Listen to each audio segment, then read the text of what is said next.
In this tutorial, I'll show you exactly how to hide or unhide buy and sell arrows in TradingView so you can keep your chart clean or review your trades when needed. Don't forget to like and subscribe.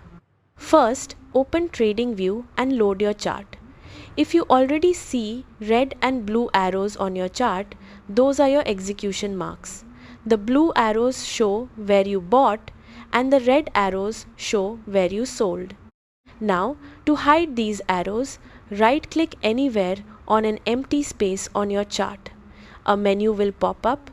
From there, click on Settings. Once the Settings window opens, look for the tab labeled Trading. This is where all the visual options for your trades are controlled. Inside this section, find the option called Execution Marks. This is the setting that controls those buy and sell arrows. Simply uncheck the box next to execution marks, then click OK or Apply.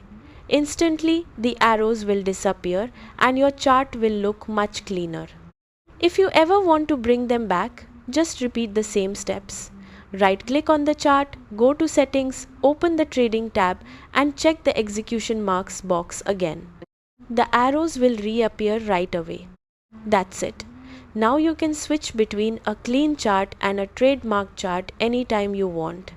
Subscribe for more TradingView tips and tutorials.